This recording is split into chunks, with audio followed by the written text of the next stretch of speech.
Welcome to Harlem School of the Arts. My name is Ann Kim. I'm the Director of Strategic Partnerships and Outreach here. And something we love to do is just try to get a sense of who's in our audience. So with a show of hands, who has heard of Harlem School of the Arts? Oh, nice. And who has actually been inside this school? Not that many of you. So this is great. We love to welcome new faces. We love to tell everyone about our mission, who we are. 60 years ago, Dorothy Maynor, our founder, started Harlem School of the Arts in the basement of the church right next door. Yeah, she was a strong believer in empowering youth and that every child had the right to high quality, accessible arts education. So 60 years later, we are continuing our mission and making our high quality arts programming as accessible as possible to our youth, especially in Harlem. We also, by the way, make our arts programming accessible to adults, by the way. And so through our partnerships with local organizations like Word Up, we are able to help provide really great arts programming like the one you're going to hear tonight. And so I'm going to hand it over to Veronica, who's going to talk a little bit about the authors. Hi, and welcome. Thank you all for coming. Thanks also to HSA, to AK Press, to all of the Word Up Collective members who are here, and Kimberly Drew, and most of all to Adrienne Brown. Is everyone else as excited? So if you haven't visited Word Up before, we're just a little north of here, uptown, at 165th Street and Amsterdam Avenue. Short trip from here. I hope you'll visit soon. We host a lot of book and music and art and all kinds of community events and meetings and mutual aid gatherings and more. And probably most importantly, we do our best to operate as a collective. And as any of you who've ever worked within as a collective know, it's all about the process, about the people who are there, and about remembering who's not there but could be. And it's complex, contextual, ever-shifting as new people join or leave or choose to stay, or as they grow within the collective. This past year has been, especially tough for a lot of conversations everywhere, and even prior to that, though, whenever complex, contextual, ever-shifting things have come up that need dedicated communication to get us through it at Word Up, we've often found a guide, like an affirmation, or a critique to sit with, in the words of Adrienne Maree Brown. When I saw her earlier this year at a book conference, I don't know if you remember this moment, but I saw you and you handed me a galley. You said, "Word Up, you need this." So you handed me Loving Corrections, and I was like, how did you know? I think everyone needs it. And that's what I thought. We all need this. So thank you for all being here to receive this. Now for the official stuff. Kimberly Drew, who will be moderating today's conversation. Yay. And whose books are also signed and available, is a curator, cultural critic, and author with over a decade of experience in the art world. She's written for publications including Vogue, Vanity Fair, and The Cut. And she's also published 2 books, Black Futures, co-edited with J Wortham, and This Is What I Know About Art, a young adult book about art and activism. Drew works on independent curatorial projects and recently joined the staff at Pace Gallery, where she works as a director on the curatorial team. And Adrienne Maree Brown grows healing ideas in public. She's a student of the works of Octavia E. Butler and Ursula K. Guin. Some of her books include Emergent Strategy, Pleasure Activism, We Will Not Cancel Us, and the speculative fiction trilogy, Grievers. She's the editor of the Emergent Strategy Series. Thank you so much for being here.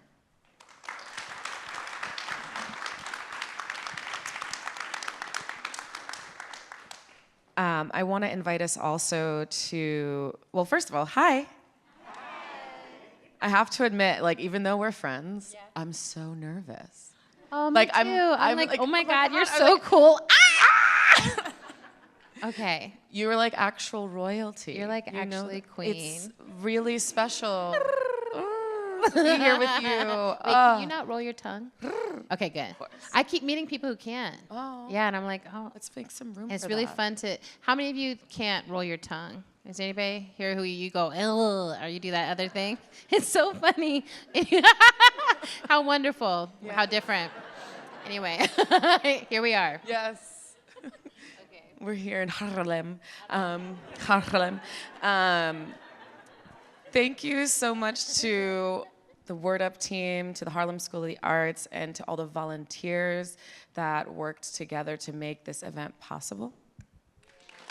Thank you. I will get to the introduction, but we were talking throughout today about how to make space for this moment of compounding grief. The overwhelm of it, the immediacy of it, the haptic nature of it. And so I want to invite you maybe to give us context for reflection in this moment. I think that you might be more eloquent on that. And no, I read the book. Yes. Like, you need to, Yes. but yeah, cultural, anyway. Yeah, so, I've been touring, and this is such a devastating time to be alive. Like, every day you have to really pick up your attention and try to put it on what you can do, because it's very overwhelming right now. And I started this book tour in Asheville, North Carolina, which I live in Durham now. I did a Southern driving tour, and Asheville is underwater. And what I keep feeling into is like, oh, this is the then we've all been talking about. Like, this is the thing where there's so much happening that it's literally too much to put your attention on. And so when I get overwhelmed like that, for me, I find it helps to just take a moment, feel into it, take a breath, and make sure I'm where I'm at, where my feet are, where my heart is, with all the grief, right? And with all the, I'm a doula, right? And so it's like there's this portal moment that we're in where a lot of things that we need to let go of are falling apart. And a lot of monsters that we need to be liberated from, the light is getting shown on them. The veil is lifting, but it's terrifying and terrible. So I just want to take a moment to sit with that together, is that we're in this moment where like nothing can be born without going through a near-death experience. And our species is there right now. This is a near-death, a near-extinction point, I think, for us. And I love being in rooms like this with the people who are trying. That's how I identify my folks. So I'm like, are you trying? I don't know what the fuck, but are you trying? Okay? So let's just take a moment with that as our context, and I'll bring us out with a little poetry. Drop into yourself from the top down. Really imagine yourself like a little raindrop, like down through your head, down your shoulders, let them soften and drop, down your spine. Let there be a little more room between your vertebrae, down into your hip bones, your pelvic floor. Just really feel yourself as something that's bowl-shaped. There's a bowl down there holding you, and just keep going down, all the way down your leg bones into the dirt. There's dirt down there. Just really feel yourself sinking.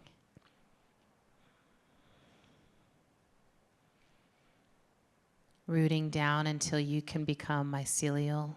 Root down. Just take a moment to feel all that you feel. Let it sink down through you.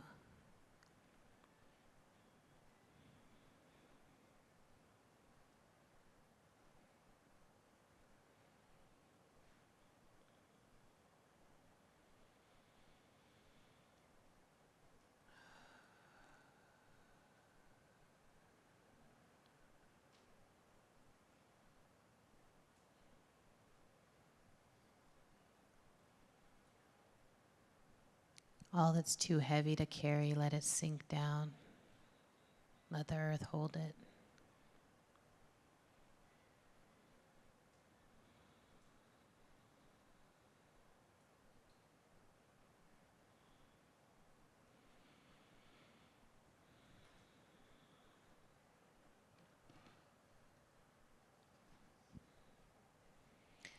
It is time to gather and grieve, time to listen and pray, time to find the cave that curves against our spines. Shorten every workday to catch the brief sun. Be bare under softest blanket. Dream of pumpkin, root, and pine. The half earth grows dark, inviting you to rest. The hungry earth needs the dreams that only come with depth.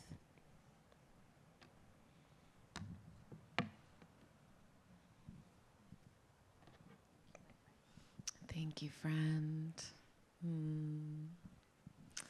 I needed that too.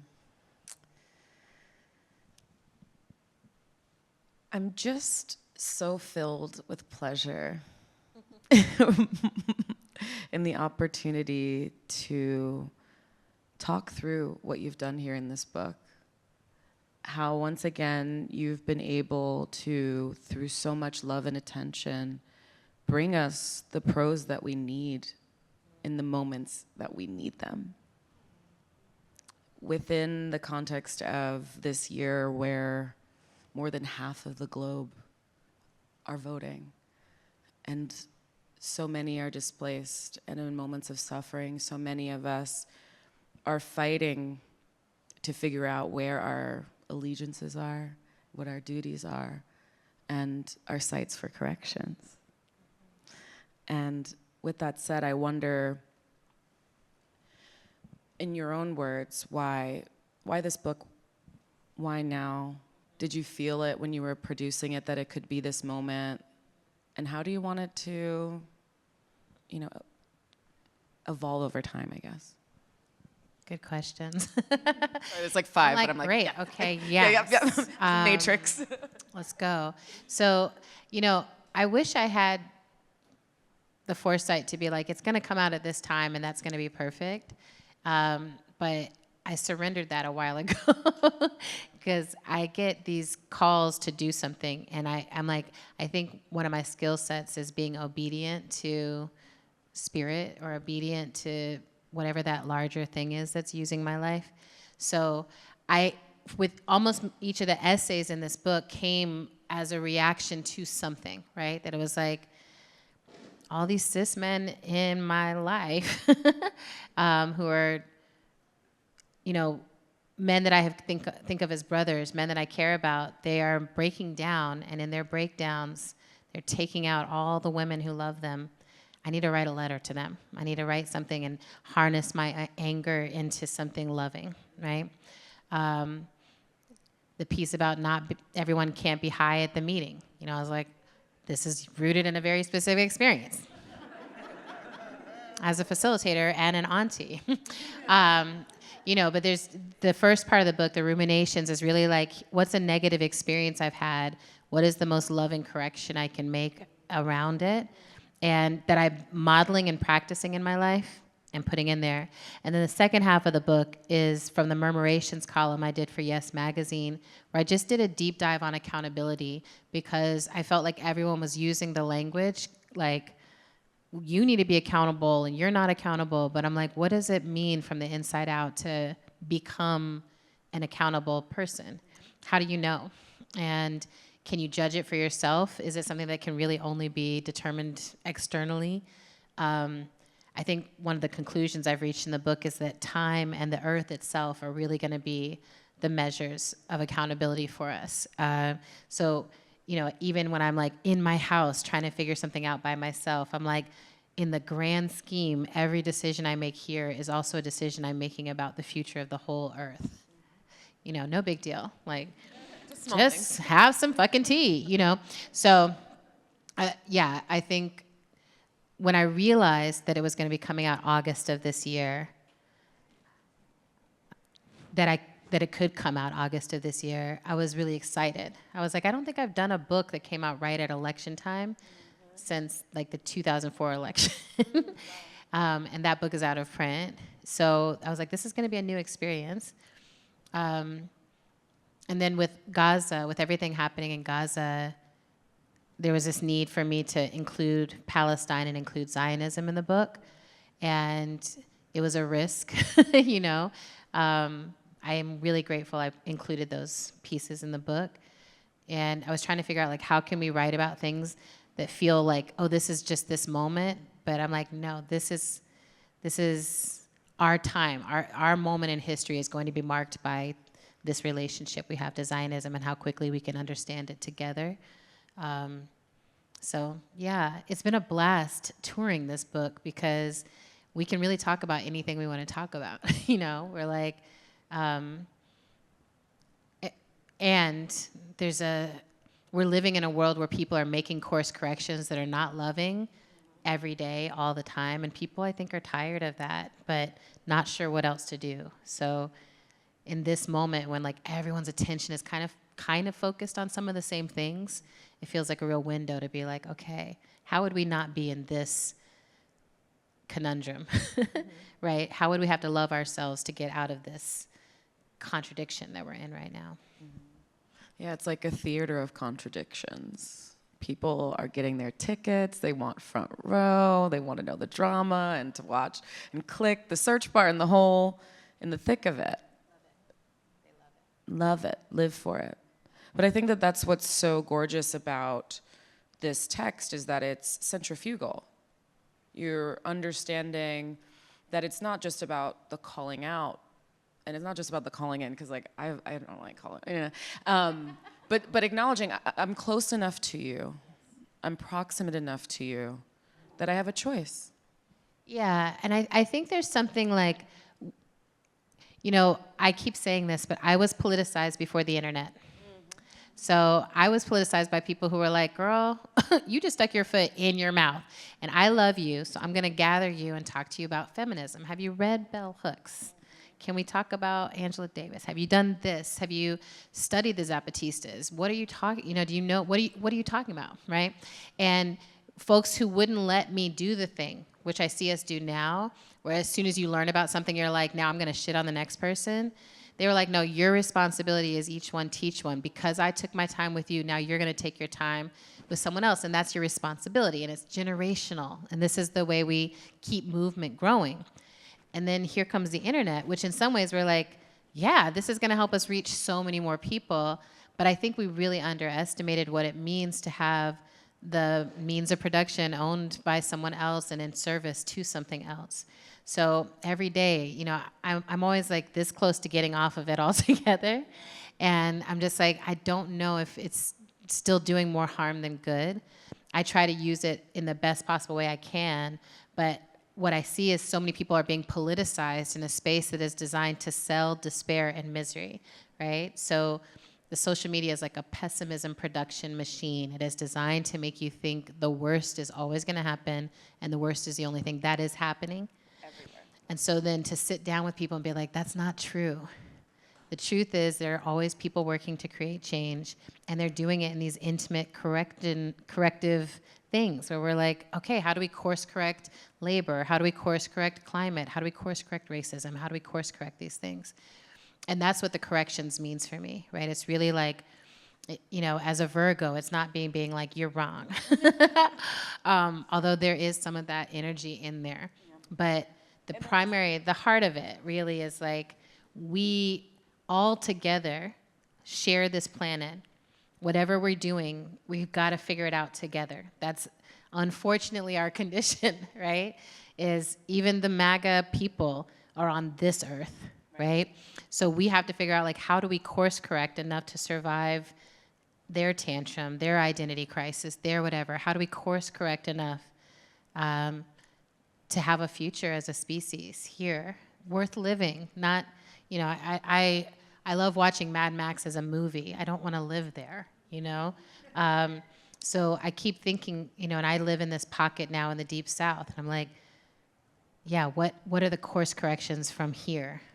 that we can make? What are the course corrections for all of us who are in this belly of the beast that is not just destroying ourselves, but destroying the rest of the world? What are the course corrections we have to make? They're not small, but they have to be rooted in love. Love allows us to leap further. Love allows us to be much more direct, because I'm like, I'm not letting go of you, so you got to get it together. Harriet Tubman with a shotgun on the back, that was a loving correction. And I also keep telling people it's not a tone thing. It's not like, girl, I just want to be really nice while I tell you how patriarchal you'll be. You know, it's like, no. Sometimes it's yelling. Sometimes it's a direct action, you know. And sometimes it's like over a long period of time, setting a boundary of like, you're not allowed to come around me until you get this right, right?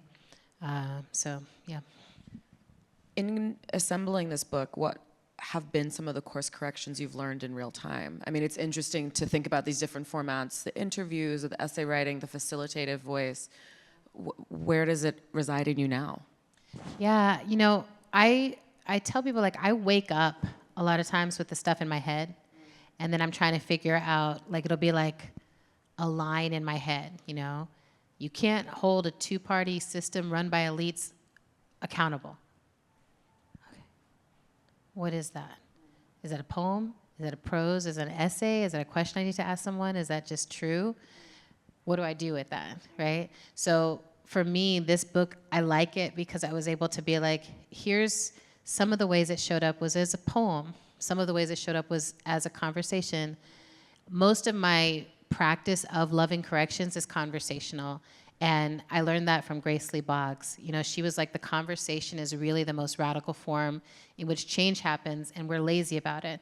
We're always trying to figure out ways to mass produce and like skip the conversation, right? So what I wanted people to do with this book was, I wanted to give you something that was like, here's good fodder, and then you can read this with someone and be like, now let's talk, right? Give it to your racist uncle. Be like, just read the first essay. Just read the first essay. It's about men. Just read it and then let's talk. Right. And now read the second one. Let's talk, right? Yeah. And because I feel like I've been missing that. I've been missing something that's written really plainly and clearly, and that allows me in a different conversation. And also that allows me to not have to pretend to be behind where we are, right? Because I think some of the stuff just, I'm just sort of like, y'all, we're, like, I regularly have this moment like, weren't they talking about that 100 years ago?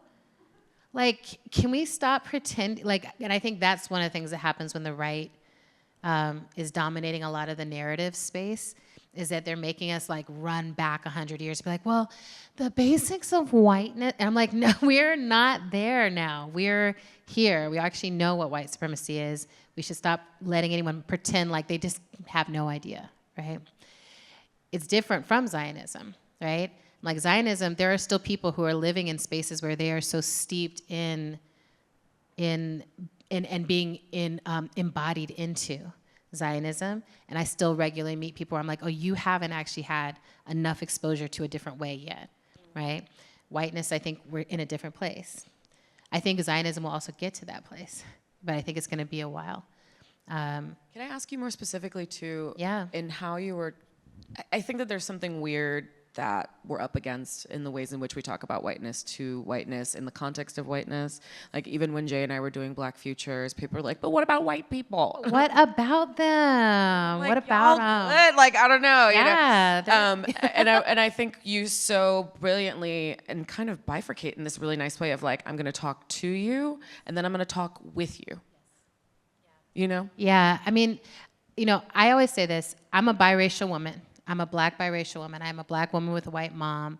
And I've gone through many different relationships with that, right? So there was definitely when I was younger and I was just like, these are just my parents. Like, it is what it is. And my parents were very much like, we've never made one of you before. We don't know what you're going to be yet. We know that we grew up in an environment that didn't let us be who we felt like we were. So we're just going to really go hard on letting you be whoever you think you might be. And then we'll see. And I went through a phase where I was just like, I'm Black and I'm proud. Mom, be quiet. I'm being Black and proud right now, you know? But my mom was always really curious about me. And I think I honor her a lot in this process and in this book because she comes from a racist white family that is still racist, still homophobic, still transphobic. She was the black sheep in her family, but she also comes from a lineage of people who are starting to crack a window open on a different way of being. And my grandfather was an evangelical Christian who was like on the Jesus side of Christian, which was like, I like poor people. I like no money, you know, like, right? Like he liked money, but he was like, I understand that wealth does not get you to heaven. I understand that the meek, that I need to learn to listen to the meek. I understand that race doesn't actually make people different. Like he had a grasp on that. My grandmother was still not there yet. My mom grew up, and I think about this a lot because I'm like, the white people I know who have made it the furthest back towards humanity, because that's how I think of it, as like white supremacy snatches you out of your humanity, and you got to try to get yourself back, right? The white folks I know who've gone the farthest are the ones who are able to awaken a curiosity that's like, oh, maybe what I was given is not actually what one deserves in a life or what makes sense for me to have in a life, and maybe it's disconnecting me from other humans. And my mom, I think of her all the time because I'm like, she didn't have a manual, she didn't have books, she didn't have context, she didn't have any community. She didn't have anyone to be like, here's what it might mean to marry a black man. Groups. There's no Facebook group for chat. Like white moms of black kids or anything. Yeah. She like was just like, I'm getting disowned from my family by marrying your dad, and then I'm alone with you. And I'm so grateful to her because she stayed curious as I went through my Black Power stage. She stayed curious through every different kind of queerness I brought back. She stayed curious through every way that I was. And I'm like, there's something that all white folks can learn from that curiosity, right? That's like, maybe I just don't know yet. So much of white supremacy is in the like innate knowing and categorizing and like, I already figured it out and here it is, right? So in the book, I wanted to give people a like, here's just a word for y'all, like a loving word for white folks to be like, there are models in this lifetime of how to do this. That's not about being a good white person, right? It's just about being a human, and here's how to get back to your humanity. And then I wanted to also call out the other people of color who have white folks in their lives that they hide or that they try to diminish in some way. 2020 was wild. 2020 there would be these like very wild Zoom year. raves, and people would zoom in, and then you're like, your partner was white this whole time? Your partner's always been white. Wow. You're like, who is that? Who's that white lady? What? That's your wife? That's, woo! Wow. Yes. So I love this because I'm just like, actually, this breakdown, there's so many people, and the folks who I have found in my life who are the most overtly like black separatists, whatever, I was like, they're married to like white women. So I was like, well, what's that about? And remaining curious, right? I was like, what if we weren't ashamed of our actual lives? What if we weren't ashamed of the multitude of cultures we're actually drawing on? And for black folks too, I'm like, you listen to Bjork? Like, why? Let's stop pretending like we're not all like steep in a lot of overlapping culture. Yeah. But then there's also something about like, how do we navigate these things intimately? We are figuring stuff out. Like I was like, if you're married to a white man and you're a black revolutionary, then that's interesting. Mm-hmm. How are you navigating that inside yourself? There's some clue in there about all of this, right? So I wanted the book to be like a space where I at least took that on and tried to practice that correction of myself of like, I don't want to hide any of where I came from. I think it's all a part of how I'm supposed to help us get somewhere else. And everyone here has these intersections that we're responsible somehow for attending to, like, what's the intersection that created me? And almost all of us, even if it might not be as explicit as black-white, if you go back in our storyline, someone is appalled at some mating choice that happened in our history, right? It's like, a Presbyterian, right? Like, there's always been these precipices, and all of us are the melting, mixing, and then trying to figure out, like, what is the distinction still of culture? And I love this, that I'm like, we can create culture together without having to erase any part of who we are. It's actually better if we embrace it, right? I mean, we make better language that way. Exactly. And we have more fun, too. Like, it's more fun when I have traveled to places where people are like, I'm interested in sharing culture. I'm interested in figuring out how we cross and how we find the things that are different and the same from a place of like not better than or worse, that's where the fuckery comes in. I was like, if you're trying to be better than me, you're automatically worse. But if you're just like, here's what I've got, here's what you got, we're just gonna make something better, right? This is a little bit slant, but I'm curious. I'm curious, what have some of your prayers been like lately? What does that sound like? Desperate. Yeah. I mean, I think there's been a real, I keep coming really into my grief, like, and I keep saying, help me keep going. A lot of my prayers have been, I don't think I can do it again. I don't think especially since this last year, I've taken in visually things that my sister, I'm getting emotional because this week I hit a wall. I was like, I really actually cannot handle the things that I've been taking into my mind. And it's really been changing me. Like I used to be able to watch horror movies or, action movies or whatever. I can't watch it anymore. Like one of my sweeties loves watching that shit. We'll put it on and I'm just like, like the first gunshot or the first thing, I'm like, can't do it. I'm like driving around and every pile of anything looks like a person to me. I'm scared. I feel like doing these events, there's always a part of me that's like, are we safe? Or is it okay? So a lot of my prayer has been like, okay, all this what feels like PTSD is popping up in me as someone who's just a witness to what my country is doing. And I'm traumatized by witnessing what is happening. So I'm like, how do I have a prayer that's like, you can't be overwhelmed. You can't get overwhelmed. Your country's doing it. You have to figure out a way to like move this into action. But a lot of the prayer has been that. It's just like, help me figure out how to be of use and not just a witness who just gets frozen with how overwhelming it is to take it all in. And in the same way with Black Death, with Black Death, I easily reached a place where I already believe that it's as bad as it actually is. I don't need to see it. And when everything started happening in Palestine, I was like, well, I don't need to see it. I believe. I know that this is what's happening. But then Palestinian partners, Palestinian friends were like, the witnessing is the only thing we have. It's the thing we're asking you to do. And so I've really been sitting with that. It's like, what is the solidarity move right now that allows me to continue? And so I finally had to be like, I have to stop seeing some of it. I believe it. I know it's happening. And now I know it's spreading. And we knew it was going to spread. I think the other prayer is like, it doesn't matter if you're right. There's some prayer of that, right? Of just like, it doesn't matter that like on October 8th, I was like, this is only gonna go this way. Can we not do that? It doesn't matter to be right early in things like this. It doesn't do anything for anyone. So I think there's been a prayer that's like, how can I stay humble for the next available step or the next thing that I can actually do? And then a prayer for resilience, because we are hitting the place now where I'm like, oh, this is what I've been talking about. This is why I'm obsessed with Octavia Butler. This exact kind of collapse is what I've been trying to prepare for my whole life. And I never thought I would be ready. I don't feel ready. I don't feel us ready.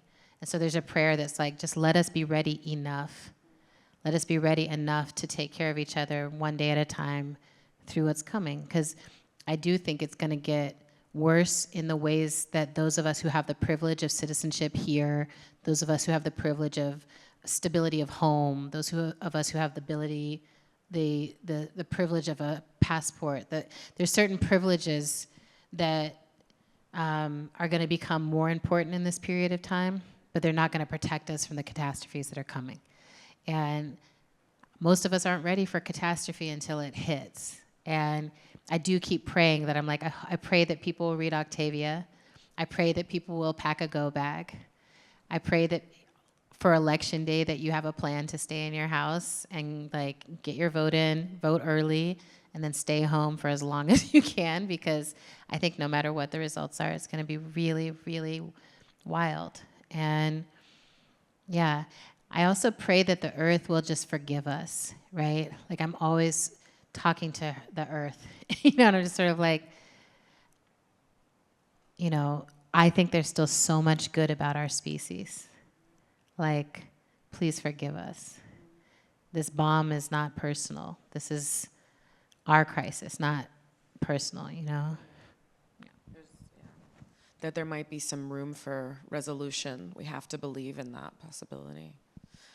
Wow, I'm still here. Like, oof. What have been some of the things that are nourishing you? How have you been finding that for yourself? Yeah, I love being nourished. Let's see, what's the truth of the matter? So I'm seeing two people right now, yes. And I'm really delighting in that. I've been like, for a long time I was like, I'm doing poly, and I was like, no, this is just hoeing. But I was like, I'm just dating a lot of people, and I'm like, don't even get attached, But now I'm like, okay, I've got some attachments that feel healthy and they feel good. And one of the things that's been so nourishing is that my romantic relationships are not a source of drama. So I'm like, there's drama, like everybody was like, yeah. Yeah. There are some witnesses here. I'm like, let me get an amen. I recently was like catching up with some friends after a long time, and I was like, yeah, I'm really sad about my government, and I'm really like, perimenopause is a trip, and like this is happening and that is happening. But I was like, now that I have both of these people and they know about each other, I just introduce them to each other. I was like, have coffee, I'll see you later. But it's been really sweet to just be like, oh, I always wanted this. I always wanted to have like my updates not be about my romance, but just be like, oh, my romance is highly functional and communicative and like it's healthy and everyone knows where they stand, and that's good. Now let's talk about the real things happening in the world. It feels like so amazing. So that's been really nourishing. And just I have both of them I'm like, just love up on me. Yeah. Don't try to distract me from my poetry. Don't try to, I was like, the poem is always priority, but you're really make my dinner. And I'll be there later, and there's a lot of, I'm a nourisher too. So it's like, I'm like, what romance means to me now is like, let's care for each other. Let's please each other. There's no ownership. So don't even think about it. But yeah, let's care for, it's like a date night with me is like, we ordered food, we're giving each other foot rubs, we're watching a great show. Now let's do cupping. Like, I was like, let's learn all the shit that the masseuse does. So that's been really nourishing. And then, see that little creature? Hey, buddy. I hope you make it. Nobody step on Buddy. Okay. Almost like camouflage. I know. I was like, if you know, you know. If you see, you see. Mm-hmm. What else is nourishing? Reality TV. I find reality TV so, like, it gets more and more fantastical because it's just like, God, can you imagine that this is all you care about? Like, it's just wonderful to me. I'm like, there's just somebody out here who's just like, he has good chat. He's got good banter. And I'm like, I'm just obsessed. So now I'm catching up on Love Island Australia, and it's just wonderful. Like, you get to see they all make friends. The boys all like fall in love with each other, and they're naked showering, and you're like, it's so homoerotic and beautiful.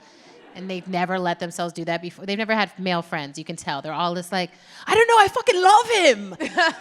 And I'm just like, this is so pure. So good. Thank you. Well, if you really immerse yourself, you can do any accent. You can do anything, method acting. So, but yeah, I've been really loving, like, I don't know, it just feels like turning off my brain and being like, it literally feels like traveling to some alternative universe where all that matters is like, he didn't even make me a challenge or anything. He didn't make me a smoothie. I'm like, oh my God. That's how you're determining whether you're going to date this person potentially for life. I love it. It's just not how I work. So it just relaxes me. And I'm finally coming out about it because I was telling a friend yesterday, because I was like, I used to lie about this in relationships. Like I You used to. didn't watch?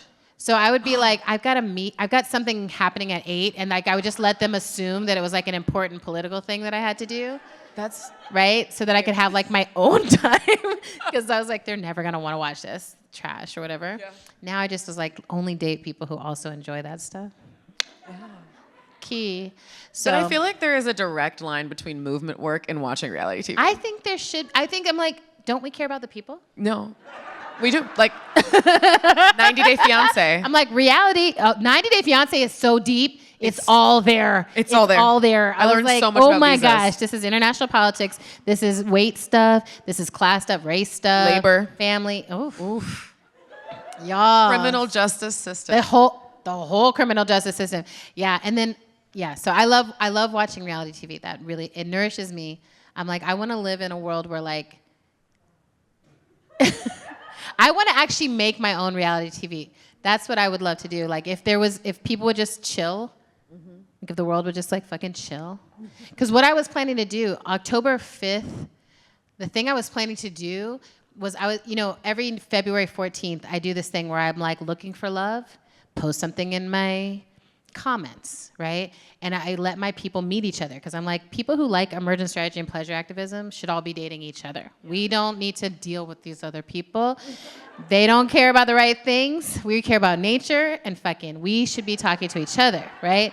At least for a little while. At least for a little while. At least for a little while, yeah. And like proliferate goodness amongst ourselves and then take it out, right? Make it irresistible. Exactly. I'm like, not a cult, but a trend. Do you know what I mean? Put me in a cult, though. I'm ready for my cult.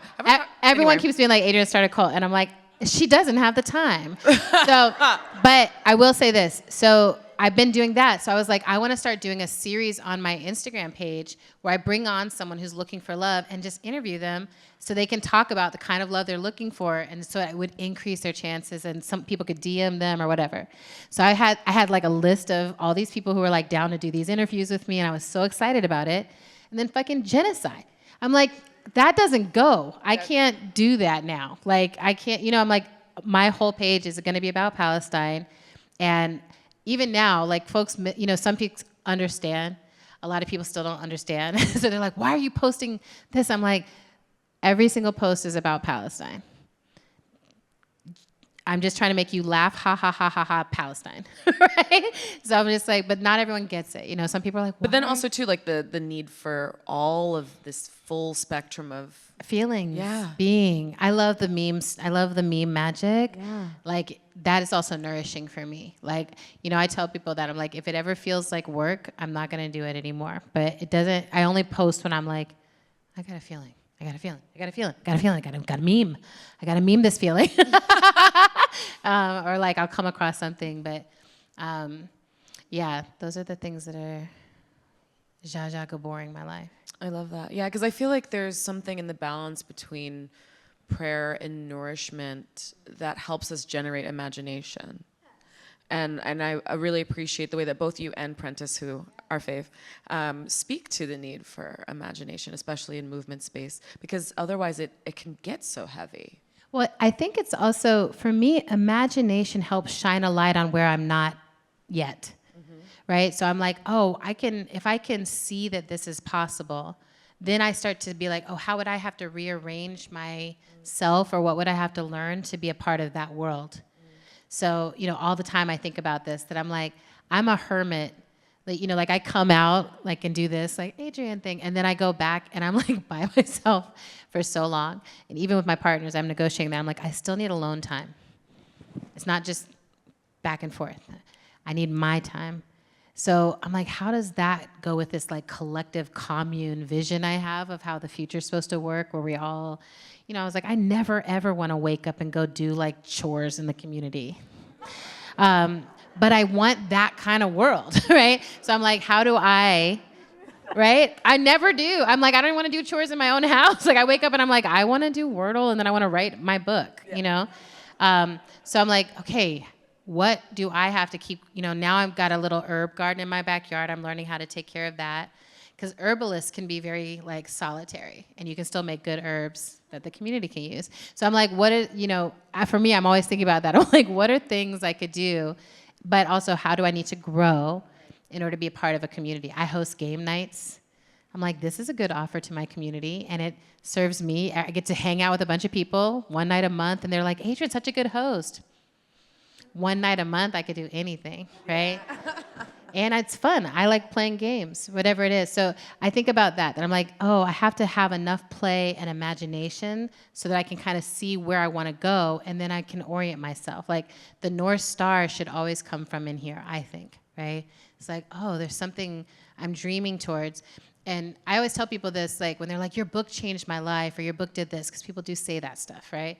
But I'm like, it's because of you. It was something that was in you, right? You were looking for just this because it's already in you. And I was looking for you. That's why I wrote it. The way I know how to look, the way I know how to call people in is be like, here's something about ants. Do you like that? You know, do you want to talk about pleasure? Do you want to talk about these things? I think finding each other, you have to imagine. You have to be able to imagine something so that you can find the other people who want to imagine that thing. It's also the thing that like the colonizer most wants to destroy in us.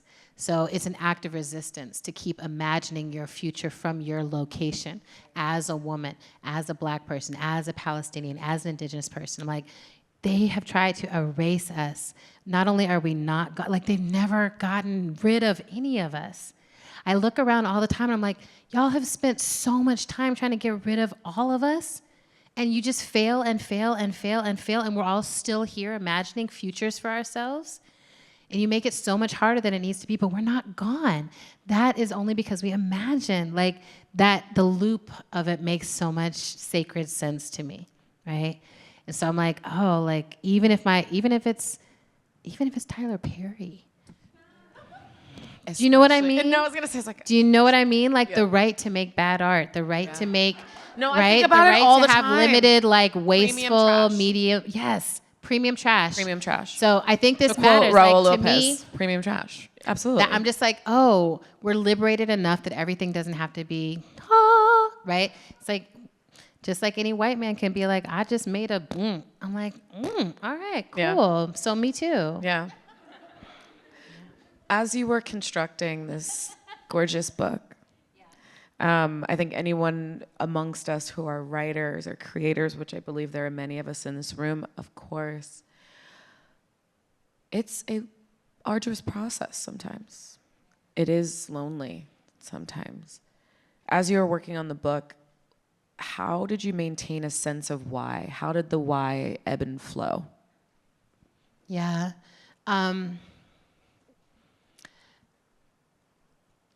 I'm a facilitator. Like one of the first things I felt called to do in life was to facilitate. And then when I started publishing books, I didn't know that you could become visible enough that it would make it impossible to facilitate, right? Like I was just like, I mean, it hadn't really happened much for, like in movement space, all the other facilitators I know, it's like you get to be a facilitator for your whole life. And the whole idea is like, you're part of the container. So it's like I had broken some rule by starting to publish these books and creating this other pathway of visibility. And so it broke my heart some, right? Like I love facilitating, and I love what can happen when a room of people is like in pursuit of justice together, and we have those moments where it's like, we did it. This is the historic decision, or like we just came together in a way that like we had never done before. I love that. So I think for me, as I was writing this book, it was like, this might be the last time legitimately that I can write from movement towards movement, right? Like I've had to set down doing that work, and I still have a lot of thoughts, and I will write more things, but this was like from my work as a facilitator and from that voice of me trying to facilitate a process, what do I need to cover in here? And what do I need to leave alone? I had written a whole essay on Blackness as non-monolithic that I wanted to put in here, and then I was like, it's not ready to go in here yet. It needs to be its own process, like it's its own book, it's its own process. And I don't think I'm solely meant to write that one. I think I have to write it with a set of Black visionary stardust people, right? But for this, I was like, what are the things I wish I could facilitate forever? And in some way, this is a way to do that, right? It's to be like, read this and talk about it. And it'll almost be like I was holding that, you know? So what made it easy to cut stuff away was like, oh, this piece is to me, versus like, oh, this is actually something that people could take it, whether I was there or not there, they could have the conversation they need to have. And that's been a real commitment for me as a writer, as I'm like, I really want to write stuff that like from about 15 years old all the way to death, people could pick it up and without too much hullabaloo, they could just read it and be like, got it. I understand this and I can share it. I think next I want to give myself room to write outside of that. I was gonna say, so there is this beautiful point in the book where you're like, and in my book about love, and I'm like, my friend, how many books are you writing right now? I like writing, you know. I really love to write. Like I don't understand people who publish books who don't like to write. Like when I talk to people who are like write books and that's their main income and they're like, I hate this. I'm like, what? Writing? You don't like it? I love it. You know, like I wake up and I write every day. I want to write. So the next book that I'm working on, I'm really excited about because I thought it was 5 different books about love, but like about love of the body, love, like friendship love, romantic love, familial love, and like revolutionary love. So I was working on these like 5 different books. And then I got this new literary agent, and she was like looking through all the stuff I was working on. She's like, I think this is a book. And I was like, well, maybe like, you know, that Thich Nhat Hanh set where it's how to da-da-da. And she was like, I was Thich Nhat Hanh's agent, and I think it's 1 book. And I was like, okay. And I was like, all right, cool. Because, you know, my thing is like, I'm always trying to write the smallest book. Like the book that I love probably the most in terms of just handing it to people is We Will Not Cancel Us. Because I was like, undeniably small. You cannot deny that you can read this fucking book. Like, you know, because people's attention span is like 0. They're like, I read the first word of the headline and I'm pissed. And I'm like, no, you know, I was like, but my as you can tell, I think long. Yeah. So I'm always trying to figure out like, how do I get a whole complex thing into the size that people will read. But she says that let's go for the big book. And so that's the big thing I'm writing. And I keep thinking about All About Love, you know, Bell Hooks's book. I'm like, what if it was queer and non-binary and non-monogamous and non-traditional? Mm-hmm. What if it was somaticized? What if it was trauma-informed? Like, you know, because I'm like, I've read that book so many times, and it's like one of the Bibles that I keep. And I'm like, and my life has so many things that I'm like, Belle, I wish you could have experienced what it's like to do it this way, right? So, yeah, I'm working on that. And I'm working on a collection of short stories, too. So. Are you making any art? Yeah. Can you talk about it? Well, I'm singing all the time. Yeah. And I'm writing songs. I'm actually going to spend some time this week making some songy, music-y things. I'm singing all the time. This past year, I've had to really reclaim it as a personal practice because there's something that happens when I think I'm going to sing for others that just changes what's happening in me. So there's like one year I went to the New Orleans Jazz Festival, and I was on mushrooms, which I highly recommend. And I went to the gospel tent, and there was a tambourine lady playing the tambourine. Okay, I was on shrooms, and she was just like, and I was just like, I can see the notes flying. Like I was like having the best time ever. I bring her up though because she looked like God was pouring through her and directing everything that was happening. And I could tell that she was like, I'm not performing for you. I'm just doing what's needed to be done, right? So I'm like, oh, I'm not there yet. I can't do that in front of other people. When I'm singing privately, when I'm just letting the thing come through, it's doing some kind of medicinal shifting work. It's healing something in me. It's letting something go. And so I don't know where that fits into like the art practice, right? Because my Mercury's in Leo. I'm very oriented towards like, I made something. I made it. Like I just need you to know I made something. And I'm like, I'll share a draft. I'm not above a draft. Like I'm like, bitch, you're gonna see it. I made something. So the fact that I have this whole area. My Mercury's in Virgo. Yes. So you're like, no. It's not finished yet and it's not perfect. Yeah.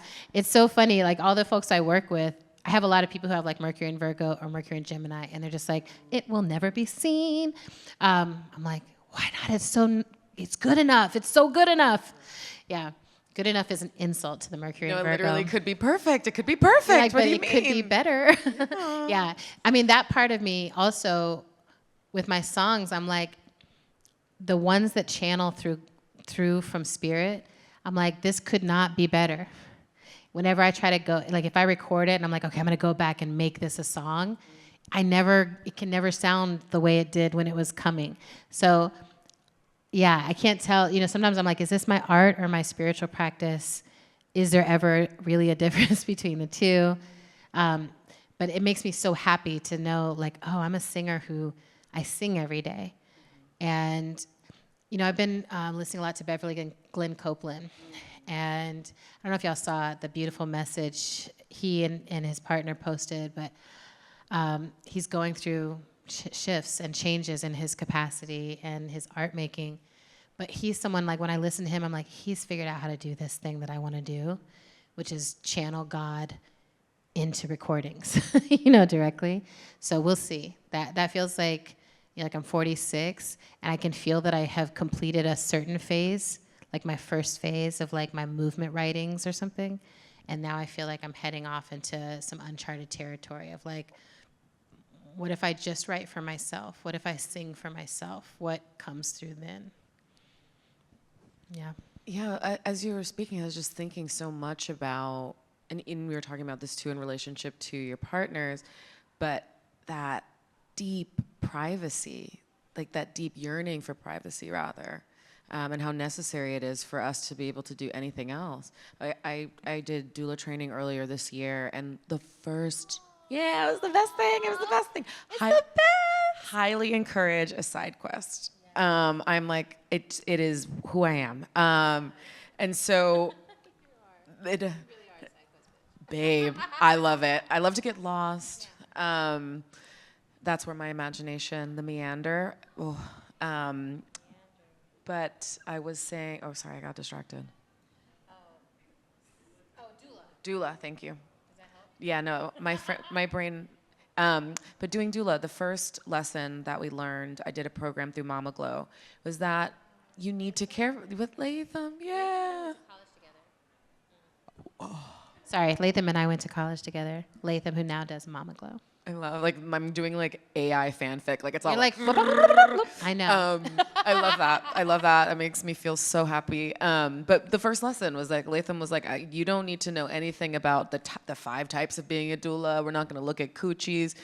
You need to learn how to take care of yourself. That's right. And I feel in many ways it's so difficult to do, only child, but it's so difficult to do that if you're not taking that time and pacing for yourself. Yeah, like I think we're in this interesting moment in history where what it means to be able to take care of yourself is changing so much because, I'm like, self-care cannot be disconnected from community care. Like you as an individual can't be the focal point of what care means.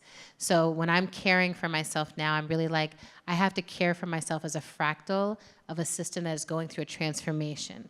So like a fractal of goop, like a fractal of something that was a caterpillar and will be a butterfly, but right now it's not really anything, but I have to care for it because it does have to stay alive long enough to become that next thing. That's how it feels. So a lot of times I will do care for myself that I'm passing backward or forward. So I'll take a bath, I pass those back to my grandmother. I also recognize what it does for me in the here and now. I also think about my body differently.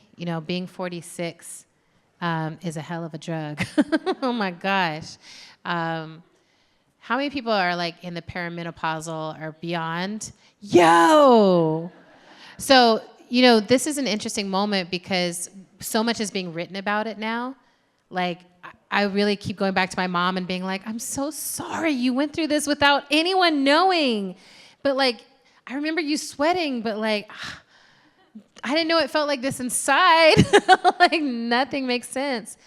I do recommend Because we're Miranda not taught. July's Yeah. book, All Fours, by the way, though. Miranda July did it for us, okay? She loves us so much. But everything is changing. You don't make any sense as a person anymore.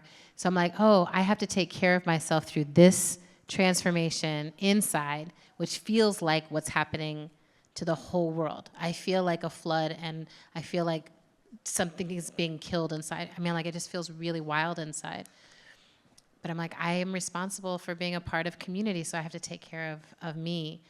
My boundaries are changing a lot. Like, I'm much more shameless about saying what I don't have capacity for, including like my mental health is, you know, I was so moved by Simone Biles and Naomi Osaka, and like, I've been so moved by these very high producing people, Black women particularly, being like, my mental health can't handle the expectations of the world on me in this moment. I have to go get it together, and maybe I'll come back and maybe I won't, but like, it's the most important thing. Like, just having that is the most important thing. That's been really helpful for me, because I've been feeling that lately, where I'm like, it's not a given that my mental health will be functional. And I think anyone who really feels, that's our reality. Our reality is, it's not a given that we will like mentally be able to like make it through the day, because we're feeling. and this world, the sane reaction to this world right now is to say, I can't handle this. It's too much. But also, like, those who want to get away with the heist of stealing the earth from the living, they benefit from us thinking we can't do it. So I'm like, I'm protecting my mental health that way, as like an art of war. You know, I was like, you will not take this from me. I am going to be as functional as I can be, which means I might have to get off of social media more often. I set a lot of boundaries there now. I've got a very small window of time I'm allowed to be on there. You have a lot of even boundaries that you keep personal. Oh, yeah. Like, I have a timer. So it's like, I have 15 minutes that I'm allowed to just go on Instagram and see what I'm going to see. And then it's like off, right? And then when I get the call to make a meme thing, then I'm like, okay, you have an hour of time that you can go find what you want to find and make it. If you can't make it in that time, then it wasn't supposed to happen today. And that helps me too, because you can really spend a lot of time just being like, I'm making something. You're like, bitch, you're just scrolling. So, but yeah, I really feel protective of that. And then I'm starting to really notice like all the little signs I used to overlook that are like my canaries in my coal mine, right? So I have like a twinge that'll happen in my left hand, and it'll just come and go. If I miss it the first time, within like a couple hours, my whole arm will be like shut down, right? But if I pay attention, and I'm just like, oh, the twinge happened. I need to go lay down for a moment and let my system settle. Then it's like, that's what you needed to do, right? Or like my eyes will get really tired. And if I don't attend to it, then a migraine is coming. And that migraine is trying to take care of me. Like, I really keep understanding like all the things I've thought of as illness and sickness. A lot of them are like my body trying to be like, slow down, stop, please, calm down, slow down. That if I override it, it'll keep getting louder, right? If I stop and I'm just like, this is what my human body can handle. You know, Harriet Tubman had epileptic seizures. I'm like, she wasn't trying to still march during the seizures. You know, the crew had to know, like, we gotta pause. We gotta wait, there's a situation.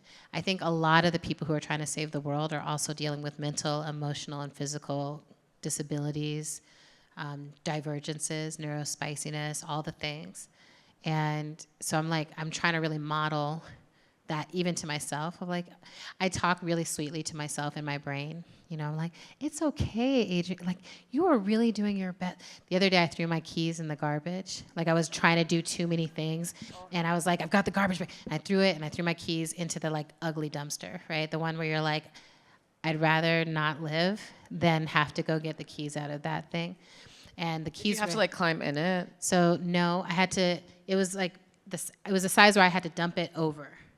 And then, and it was like one of those things where I was like, I need gloves and I need a hazmat suit, but I don't have my keys. And so I can't have to touch it with my hands. Like I literally was, you know, but so then I had to get my sweet mama voice. Hey, you're doing so good. And you're just moving really fast, but you're doing so good. And you're going to do this. And you're going to get your keys and you're going to go rinse them off and it's going to be fine. You know, it's going to be, and you know what? You're going to be a little late. It's going to be fine. You're probably still going to be the first one there. It's going to be okay. You're doing so good and you're trying so hard. And I don't know where that came from, right? Like I've always had an inner critic voice that was very, very loud. And at some point in this healing journey, it has shifted into this like inner cheerleader voice that mostly is the one, like even when the inner critic shows up and is like, you're dumb, you know, the inner cheerleader is like, you might not be that smart, but that's okay. That's okay. Like, some people spend their time being smart. You're nice. And you're pretty. You're pretty and someone likes you. Yeah. You know, or you're trying your best. I get a lot. I do that. You know what, Adrienne? You're doing your best. You're really doing your best. You did your best today. That's all you can do today. Wait, can we sit there? Can we, like, as a collective, because we're coming up on the last few moments, which is sad news. But I would like to invite everyone in their minds to just say one nice thing to yourself.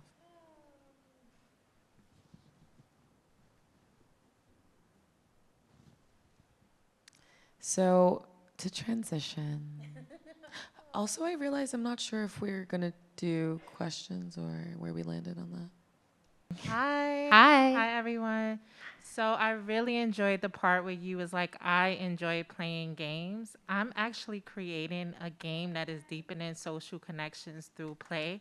Please. Not a question, but can you please recite the author that you said really highlights conversations and the importance of it and the priority? Grace Lee Boggs. Grace Lee. Grace Lee Boggs. Thank you. Grace Lee Boggs was a Chinese American activist who moved to Detroit when she was 38, fell in love with James Boggs, who was a black labor organizer, threw herself in with the black labor and black power movements in Detroit. And she lived to be 100 years old and 100 days old. And I got to be in Detroit at the same time as her for the last 8 years of her life. She wrote an autobiography called Living for Change that is must read. And then one of her final books was An American Revolutionary. I think that's American Revolutionary. Oh, and there's a movie about her called American Revolutionary. No, the next American Revolution was the book, and then American Revolutionary is the, I think it's like PBS or one of those nice places that do things like that. Yeah. Depleted. I was feeling very depleted, and I'm feeling really inspired now. But when you mentioned Bell Hooks, All About Love being one of your Bibles, would you share with us your other Bibles that you refer back to? Sure. Gosh, I have kind of a lot. That's okay. It doesn't quite qualify as a Bible, but like almost any show on nature is my baseline. Like I just, like if nothing else is happening, that's what's playing in my house. And I just love watching any of those things. The Prophet by Khalil Gibran, The Four Agreements by Don Miguel Ruiz, Angela Davis's autobiography, Audre Lorde, Zami, and The Uses of the Erotic as Power. And then Octavia Butler, Period. period. Although, like, I haven't read Fledgling as much as I need to, but the parables for sure. You know, we're in 2024, which is when the parables started, and Toshi Reagan and I did a podcast, have done a podcast that's ongoing. They're about to come back with a Kindred season. Yeah, it's gonna be really good. Alexis Pauline Gumbs is part of it this year, but yeah, Octavia, I've read her work many, many times. Also, like, there's parts of the Bible that are also my Bible. You know, I was I was thinking about this recently, that the story of Jonah and the whale. like I read that story over and over as a kid. I'm not sure why I was so drawn to it, but I've been thinking about how myself and a lot of the people who I see making change in the world right now are like Jonahs, where we try to do a lot of other things. And you're like, no, I'm not going to do that. I'm going to be an artist. I'm going to do this. I'm going to do that. But then the universe keeps being like, you actually have to tell the people what time it is. Like, you can do some other things, but that's going to be a main part of your work. Yeah, I think those are some of the core texts. Yeah, I like rereading. I love rereading. I love that. Speaking of Oh, and Star Wars. Sorry. No. I was like, the Force is and the Never-Ending Story. Ooh. And The Fifth Element. Okay, now these are not Bibles, but these are like, I don't know what to call them because I'm like, these are movies that I have rewatched and rewatched and rewatched. And I'm like, there's something about this. The Never-Ending Story in particular right now feels like the one that I'm like, I want to make sure people watch it and talk about it together, because I think solidarity can feel really hard. Like when you're like, my community is experiencing this, my community is experiencing this. And I think the Never-Ending Story does such a beautiful job of being like, when we're up against the nothing, we're all together against it, right? And I think we're in that kind of political moment right now where we're like, the fascist authoritarian thing, that's the nothing. There's an act of erasure at the center of it. And so we have to come together like, oh, we're not against each other. We're against that erasure of life, you know? So that's not an endorsement, but it is an instruction. Okay. And the perfect segue, this is a critical text that teaches us how to be together, how to be one with ourselves, how to make room for our ancestors and those who are coming after us, those who reside next to us. Thank you so much, Adrienne. Thank you, my love. I love you. Love you. Thank you all Thank for you being all for with coming. us. Appreciate you. Get the book, share the book, post about the book. Isn't it so beautiful? The cover is so beautiful. I love it.